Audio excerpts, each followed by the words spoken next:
Hello everyone, myself Rahul Prajapati and welcome to my YouTube channel EduGrid। जैसा मैंने promise किया था वैसा मैं कंप्लीट कर रहा हूँ। आईसीएसई के बाइफरकेशन के हिसाब से जो टर्म 1 के चैप्टर्स हैं वो मैं पहले कवर कर रहा हूँ। ये सारे के सारे टॉपिक जितने भी है वो बहुत डिटेल तरीके से कवर कर रहा हूँ। रीजन क्या है, एमसीक्यू के लिए अच्छे से तैयारी हो जाए। तो बच्चे ये मेरी गारंटी है कि सारे वीडियोस अच्छे से एंड तक देखने पर सारे के सारे कंसेप्ट आपको क्लियर हो जाएगा एंड आपके जो मार्क्स है वो कंप्लीट जो है 35 आउट ऑफ 35 जो क्वेश्चंस होंगे वो आपके कवर अप हो जाएंगे। यहाँ पे सॉरी 40 आउट ऑफ 40 क्वेश्चंस आपके वो कवर अप हो जाएंगे बच्चा। ठीक है, चलो तो हम स्टार्ट करते हैं। तो आज का जो टॉपिक है वो है आवाज के बारे में। किसके बारे में? आवाज। ओके बच्चा, तो what basically according to you sound? Sir क्या है साउंड? क्या है सर साउंड? ये कुछ मैं बोल रहा हूँ साउंड है, ठीक है, तो ये सुनाई कैसे देता है? ओके, तो हमारे ये कान में ईयर ड्रम्स होते हैं। हम जब हम बोलते हैं तो आसपास के मीडियम में डिस्टरबेंस होता है बच्चा। हम जो खड़े हैं ना, it is like okay we are in air medium, मतलब हमारे आसपास सारी एयर है। इसको कुछ विजुअलाइज करने के लिए आपको ऐसा विजुअलाइज करना पड़ेगा। पता है वो थर्मोकॉल के बॉल्स आते हैं छोटे छोटे, सपोज करो इस रूम में सब कुछ फील आउट कर दो आप, ठीक है, एकदम पैक्ट। ओके, अब यहां से मैं एक बॉल को धक्का मारूंगा तो ऑटोमेटिक दूसरे बॉल को भी धक्का लगेगा। तो सेम ऐसा ही है, अपने वो एयर मॉलिक्यूल्स कान तक है। जैसे मैं डिस्टरबेंस क्रिएट करता हूँ, डिस्टरबेंस मेरे कान में अपने ईयर ड्रम्स को हिलाता है, जो सेंस करता है। जो चीजें क्या करता है? सेंस करता है, और उससे हमको लगता है अच्छा ये तो ये वाला साउंड बना था। जैसे बोलूंगा अ तो अ वाला बनेगा, मैं बोलूंगा ब तो ब वाला साउंड। मतलब अलग अलग ये जो अपने को सुनाई देता है बेसिकली ईयर ड्रम्स का काम है। इसीलिए ही जब ईयर ड्रम्स खराब हो जाते हैं तब या किसी को सुनने में प्रॉब्लम होती है, थोड़ा ऊंचा सुनना पड़ता है उम्र होने पर, क्योंकि उनका जो सेंसेशन है वो कम हो जाता है। ठीक है, तो साउंड को हम डिफाइन कैसे करेंगे? हम यहाँ पर साउंड इज बेसिकली और sensation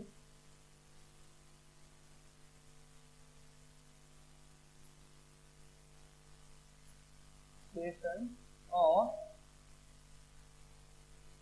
hearing. Sensation of hearing है सर ये।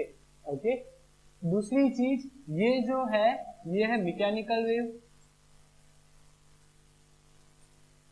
ये मैकेनिकल वेव का मतलब क्या कि इस वेव को ट्रांसफर होने के लिए मीडियम की रिक्वायरमेंट है। ओके, मतलब आज अपने अर्थ पे अपने को सुनाई इसकी वजह से देता है, रीजन हमारे पास मीडियम है, इसकी वजह से हम सुन पाते हैं। बट यही चीज स्पेस में जाके चिल्ला के बोलो हेलो, कुछ सुनाई नहीं देगा। रीजन क्या है? वहां पे मीडियम नहीं है। रीजन क्या है? मीडियम नहीं है। तो साउंड जो है उसको मीडियम रिक्वायर्ड होता है, साउंड को मीडियम चाहिए। तो sound is called the mechanical wave. Okay, and it require a medium for its propagation. Propagation का मतलब क्या बच्चा? कि उसको आगे बढ़ने के लिए रास्ता चाहिए। ओके, मीडियम चाहिए तभी जाके वो आगे बढ़ पाएगा। चलो तो आगे बढ़ते हैं। साउंड यहाँ पे इतना पोर्शन खत्म होता है, इंट्रोडक्शन खत्म हुआ। ठीक है, साउंड भी एक फॉर्म ऑफ एनर्जी है बच्चा।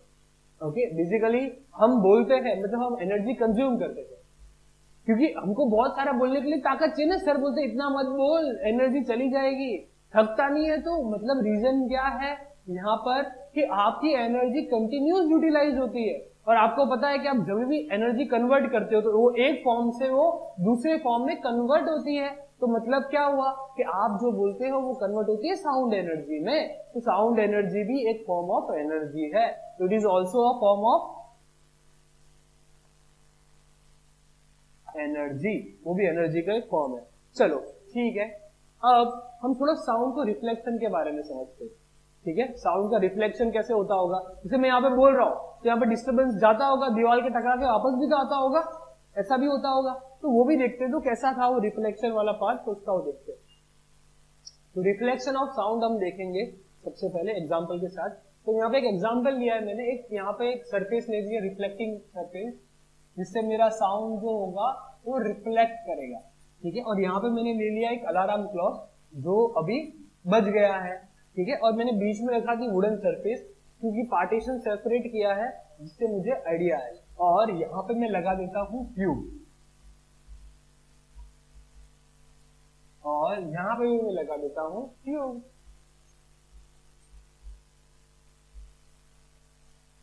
ठीक है बच्चा। अब जैसे साउंड, जैसे अलार्म क्लॉक बजा जी, जैसे ही अलार्म क्लॉक बजा तो वैसे साउंड प्रोपोगेट किया, सपोज ये यहां से गया तो यहाँ पे टकराया, तो जितने एंगल से यहाँ पे टकराता है ओके, उतने ही एंगल पे ये रिफ्लेक्ट भी होता है। तो ये चेक करने के लिए एक्सपेरिमेंट किया था मैंने कि सर आप जो बता रहे हो तो सच में ऐसा होता है कि मजाक करते हो? नहीं बच्चा, मैं मजाक नहीं करता। देखो कैसे, जैसे ये साउंड अलार्म क्लॉक ने प्रोड्यूस किया वैसे ही रिफ्लेक्ट किया, तो मैं यहाँ से क्या कर रहा था, एक पाइप रखी और उसमें से कान से सुन रहा था। ठीक है, तो मुझे जब बेस्ट पॉसिबल सुना, अरे वाह ये, फिर मैंने चेक किया तो ये दोनों एंगल सेम मिले, तो लॉ बन गया कि एंगल ऑफ एंगल, जिस एंगल से साउंड इंसिडेंट करता है, the angle of incident of sound is equal to angle of reflection of sound.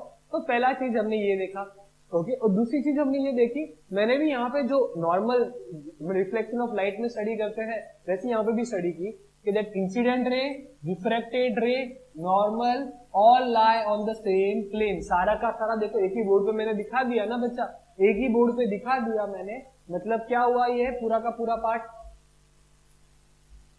Laws of reflection जैसा हो गया। तो इसके लॉज ऑफ रिफ्लेक्शन हम देख लेते हैं कि रिफ्लेक्शन ऑफ साउंड में क्या क्या लॉ फॉलो होंगे। तो देखो एंगल ऑफ रिफ्लेक्शन में जो स्टार्ट होता है, तो देखते हैं angle of incidence is equal to angle of reflection. Okay, यहाँ पे रिफ्लेक्शन होता है साउंड, पता है ना। दूसरा चीज जो देखते हैं हम, incident wave, reflected wave and normal सारे के सारे एक ही बोर्ड पर है, एक ही प्लेन पर है, पूरा का पूरा पार्ट। क्लियर है बच्चा? चलो समझ में आया सबको? सबको समझ में आया? कमेंट बॉक्स में यस लिखना और ये भी लिखना कि कौन से स्टेट से हो। Ritika Bareilly, from Bareilly. Okay Ritika, thank you for writing in the comment. Okay, I feel so happy. इतना खुशी मिलता है ना बच्चा कि अपना वीडियो ना बहुत दूर दूर तक रीच करता है तब उसे सुनने में। ठीक है, तो please students okay mention in your comment where are you from. अगर अहमदाबाद से हो, गुजरात से हो तो भी प्लीज मेंशन करिए कौन से एरिया से हो। ओके, आई फील हैप्पी और मोटिवेशन मिलता है कि और बच्चों के लिए अच्छे अच्छे वीडियोस लेकर आए। ठीक है, चलो अब हम देखते हैं प्रैक्टिकल एप्लीकेशन। तो प्रैक्टिकल एप्लीकेशन में पहला देखते हैं हम मेगाफोन। ओके, तो अभी का टाइम नहीं, पहले के टाइम में क्या होता था कि स्पीकर वगैरह नहीं होते थे। ठीक है, ओके, और अभी भी बहुत सारे लोग यूज करते, पुलिस वाले या फिर वो जो वेजिटेबल वेंडर्स होते हैं, पता है एक तरह से एक पार्ट लिख जाते जो यहाँ से बोलते हो दूसरे में वो जोर से साउंड सुनाई देता है। तो देखो कैसा होता है बेसिकली, तो किस शेप का आपको वो देखने मिलेगा। ठीक है, और यहाँ पे जो होता है ऐसा एक माइक के फॉर्म में होता है। तो जब आप यहाँ पर बोलते हो, जब आप यहाँ पे बोलते हो तो करता क्या है, पहले अगर मैं ये नहीं बोलता तो मेरा साउंड सिंपल सा प्रोड्यूस होता और ऐसे प्रोपोगेट होता, बट इसकी वजह से अब क्या हो गया, मेरे साउंड की जो लेंथ है ना वो लंबी होगी। ओके, मेरा साउंड लंबा ट्रैवल करता है, इसलिए दूर तक, जितने दूर तक होता है लोगों को सुनाई देता है। ठीक है, हम ऐसा बोलते हैं हेलो हेलो, ये क्या करते हैं हम मेगाफोन बनाते हैं एक टाइप का, कोशिश क्या करते हैं ऐसा शेप बनाते हैं जिससे क्या होता है वो मेरा जो साउंड है वो लॉन्ग टाइम तक, मतलब लंबी डिस्टेंस ट्रैवल कर सके, वो मेगाफोन होता है। ओके, वापस इसको थोड़ा शेप अच्छे से बना देता हूँ यहाँ पर मैं। ठीक है, थोड़ा अच्छा शेप नहीं बना है तो इसका शेप अच्छे से बनाता हूँ मैं। ये कुछ इस ढंग का शेप होता है, इसका बड़ा फॉर्म में होता है। ओके, और यहाँ पे बोलने का होता है बेसिकली। ठीक है, यहाँ पे तुम जैसे बोलोगे तो साउंड तो ऐसा आता है, फिर वो लंबे समय तक जाता है, मतलब लंबे समय नहीं, लॉन्ग डिस्टेंस तक जाता है, डिस्टेंस बढ़ गई पहले से। क्यों?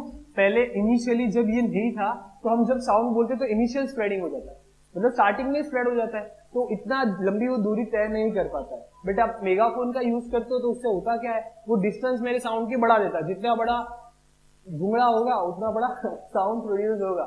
ठीक है, ओके। अब इसका उल्टा हम वो उसको बोलते हैं ईयर ट्रम्पेट या हियरिंग एड, मतलब इसका उल्टा करना है हमको। पहले हम छोटे से एरिया वाले साउंड में बोल रहे थे, पहले मैं यहाँ पे बोल रहा था, ठीक है, बट अभी मैं यहाँ पे नहीं बोलूंगा, बल्कि यहां से प्रोड्यूस करवाऊंगा, यहां से साउंड दूंगा, ये सोर्स है। ये जनरली कहां पे यूज करते हैं, देखो मैं दिखाता हूँ, हाँ दिख रहा है, ये मेरे कान में दिख रहा है, हाँ हियरिंग एड्स के अंदर। जिन लोगों को बहुत कम सुनाई देता है या ऊंचा सुनने की आदत होती है, ठीक है, उसको ये हियरिंग एड की जरूरत होती है। तो इसका प्रिंसिपल क्या है इस मशीन को बनाने का, तो देखो बच्चा कि ये जो इसको अगर वही हमने जो मेगाफोन पढ़ा था, अगर उसको उल्टा यूज करते तो ये काम क्या करता है कि अलग अलग स्प्रेडिंग साउंड को वो एक्यूमुलेट करता है, पास में लाता है। क्या लाता है, पास में लाता है। तो क्या होता है, पास में लाने से उसकी जो इंटेंसिटी थी, मतलब जो मात्रा थी, वो बढ़ गई साउंड वेव्स की। तो उससे क्या होता है, हमको अच्छे से सुनाई दे देता है, इसलिए ये इयरिंग एड यूज करते हैं। समझे, तो सिंपल सिंपल फंडामेंट है, कोई इतना खतरनाक काम नहीं है ये सब बनाने में, बहुत इजी वाला पार्ट है। ये किसी को सुनना होता बोले हाँ हाँ बोल बोल, सुनाई नहीं दे रहा, हाँ बोल बोल, ऐसे करते हैं ना, तो हम उसका उल्टा बनाते हैं। मतलब है बहुत गजब चीजें, ये अपने कान में आके बोलता है सुन सुन देख, दिख रहा है, ये छोटा सा पार्ट और ये बड़ा पार्ट है, और उसको बोलने के लिए भी चल हेलो हेलो। मजा है, मजा बच्चा, साइंस एकदम मजा है। अब साउंड बार जनरली हम यूज करते हैं थिएटर्स के अंदर। थिएटर्स में क्यों यूज करते हैं, ओके, मेरे को पता है थिएटर जो हॉल है, अगर वो बहुत बड़ा हॉल है, वहां पे टीवी लगा देते हैं, बहुत सारे लोगों को बनाने के लिए स्पेस बनाते हैं।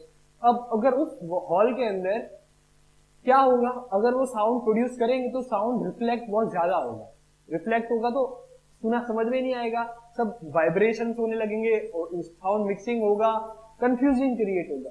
तो हम साउंड बार यूज करते हैं। साउंड बार जनरली क्या होता है, सपोज एक दीवार हो गई, एक दीवार पे ऐसा ऐसे साउंड बार लगा देंगे, तो होता क्या है बेसिकली साउंड बार को, ओके थोड़ा सा पीछे दिखा दे, सपोज ये तो आपको वहां पे एक दीवार पे लगाना है, और ये मेरी रिफ्लेक्टिंग सरफेस, और ये इसके फोकस पे मैं रख दूंगा सोर्स ऑफ साउंड, मतलब स्पीकर, जो अपने स्पीकर है वो यहाँ पे लगा दूंगा थिएटर के रूम में।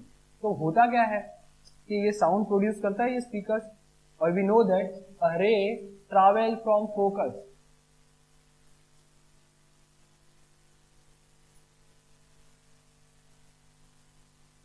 so it becomes parallel to principal axis, parallel to principal axis, parallel to principal axis, parallel to principal axis।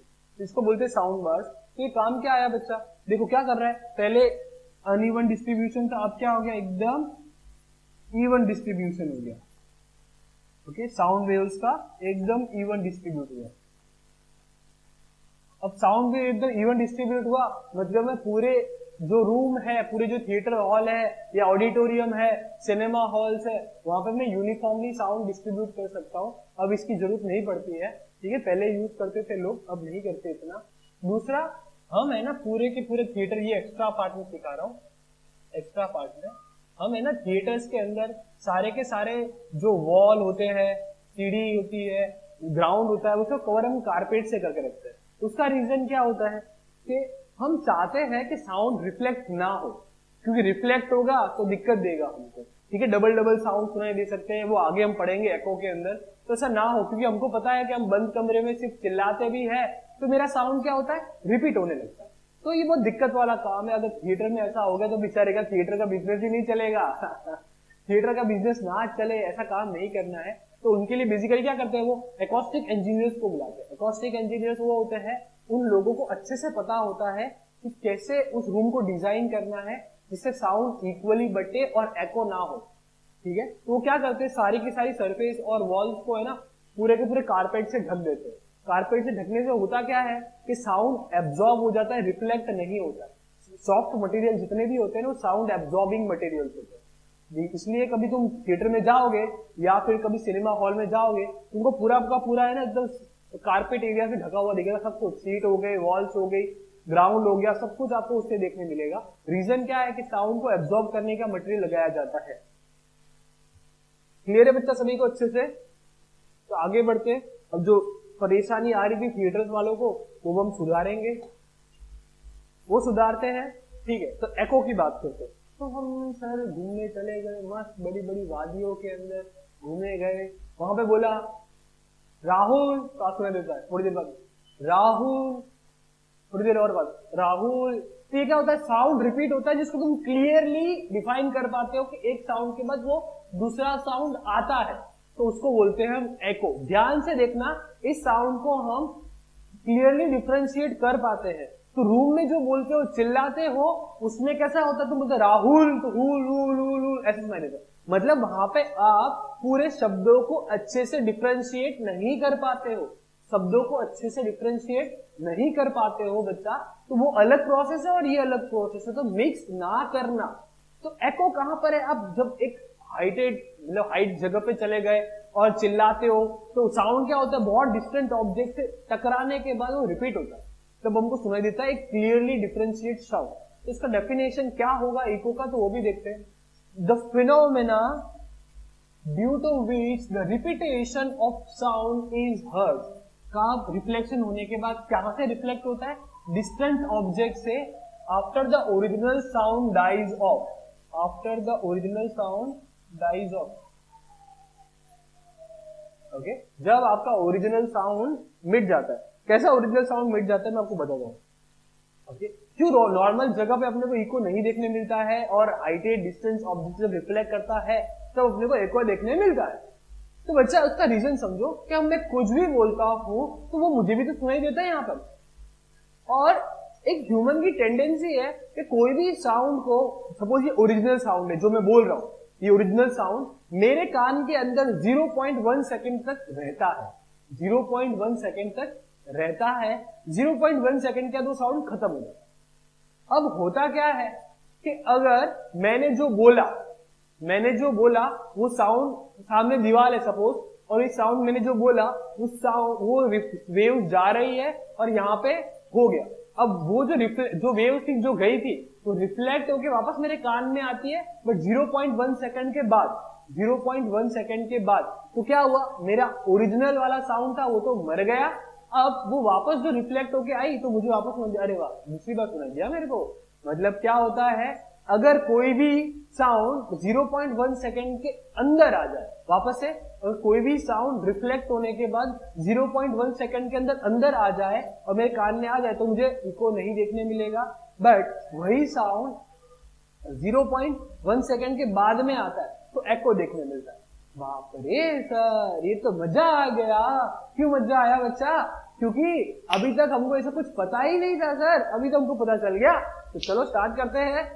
क्या था भाई, जिसको मैंने जो समझाया था 1/10 सेकेंड वाला पार्ट, तो ये 1/10 सेकेंड पार्ट कि एक ह्यूमन की टेंडेंसी है कि भाई कोई भी सेंसेशन है साउंड का, परसिस्ट मतलब हमारे कान में रहता है 1/10 मतलब 0.1 सेकेंड हुआ, 0.1 सेकेंड तक रहता है।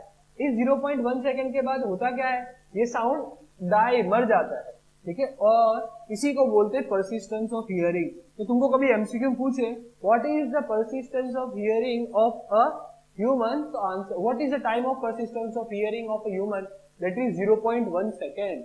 बच्चा समझ में आया? तो बच्चा नीचे कमेंट बॉक्स में मैसेज भी करना कैसा फीलिंग हो रहा है तुमको। अब हम बात करते हैं relation between speed of the sound.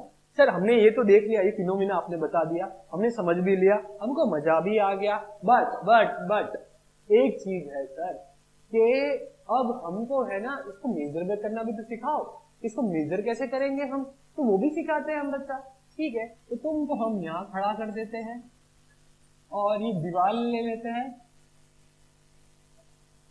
इसका और इसका डिस्टेंस मान लेते हैं हम d है।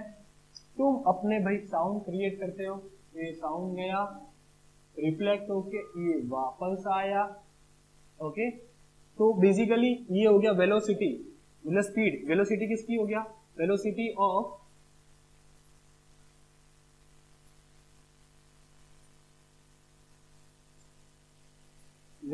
Of sound.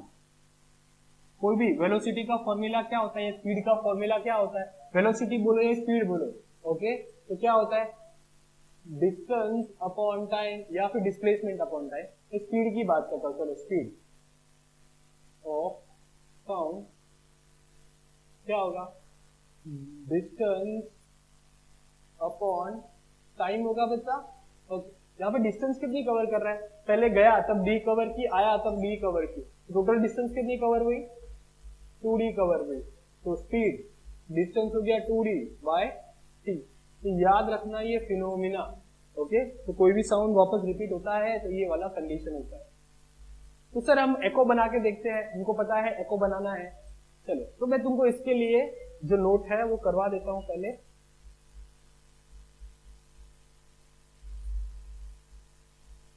हमको पता है कि एको बनने की कंडीशन में सबसे पहले तो टाइम जो है 0.1 सेकेंड लेता हूं। मिनिमम डिस्टेंस कितनी चाहिए होगी? ओके, तो 0.1 सेकेंड ले लिया मैंने। वेलोसिटी ऑफ साउंड जो होती है वो 330 मीटर पर सेकेंड होती है, ठीक है।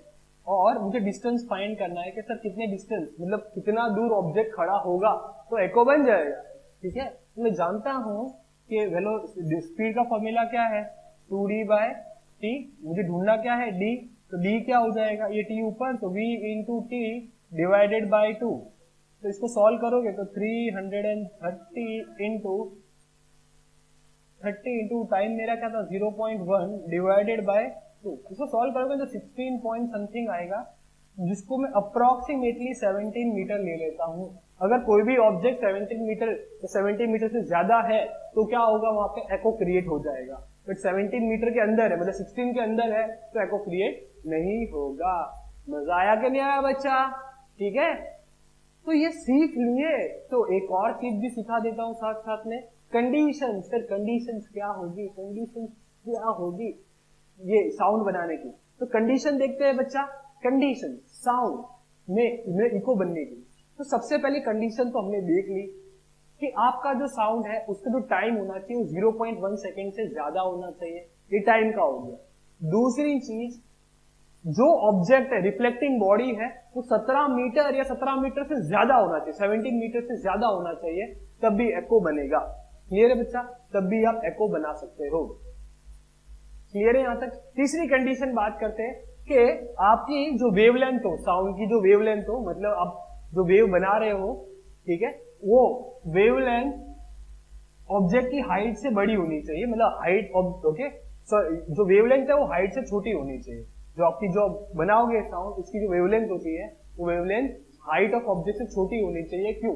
दिखाता हूं। सपोज ये बॉडी है और ये वेवलेंथ है, तो ये रिफ्लेक्ट हो जाएगी। बट ये बॉडी है और ये वेव है, तो ये क्या रिफ्लेक्ट होगी, निकल जाएगी, पास ट्रैवल कर जाएगी।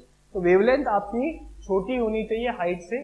तीसरी चीज, उसकी इंटेंसिटी, मतलब आप जितनी बोल रहे हो, ऐसा नहीं ऐसे धीमे से बोलो और एको बनेगा, ऐसा हो ही नहीं सकता। रीजन क्या है, साउंड पहुंच ही नहीं पाएगा रिफ्लेक्ट होने के लिए। समझे बच्चा? तो इंटेंसिटी भी ज्यादा होनी चाहिए, जिससे क्या हो, साउंड की एनर्जी सफिशिएंट हो, वो रिफ्लेक्ट होके वापस आ सके, रिफ्लेक्ट होके वापस आ सके बच्चा।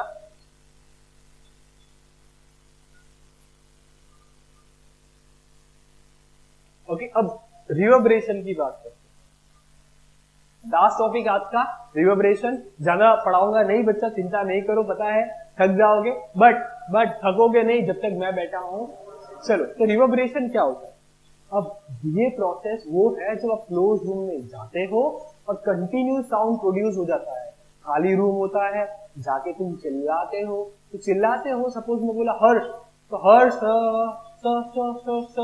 ऐसा सुनाई देता है। मतलब साउंड क्लियरली डिफरेंशिएट नहीं होते हैं, बट रोलिंग होता है साउंड का। ओके, वो होता है रिवर्बरेशन। वो तुमको पूछे कि रिवर्बरेशन कहाँ देखने मिलता है, तो एक क्लोज रूम के अंदर जहां पे सब कुछ खाली हो, ओके, वहां पे आपको रिवर्बरेशन देखने मिल जाएगा। Clear? Reverberation a series of reflection, बहुत सारी साउंड टकराने के रिफ्लेक्ट होके ओके अपने ईयर पे गिरे। ओके, बहुत सारे रिफ्लेक्ट करते, बहुत सारे, मतलब आपका रूम में बहुत सारी दीवारें हैं, उन सबसे टकरा के आए। The another okay in the closed room, thereby forming a continuous rolling of sound. Continuous rolling of sound बनेगा, is called the reverberation. Is called the reverberation. Thank you for watching, students. Bye bye.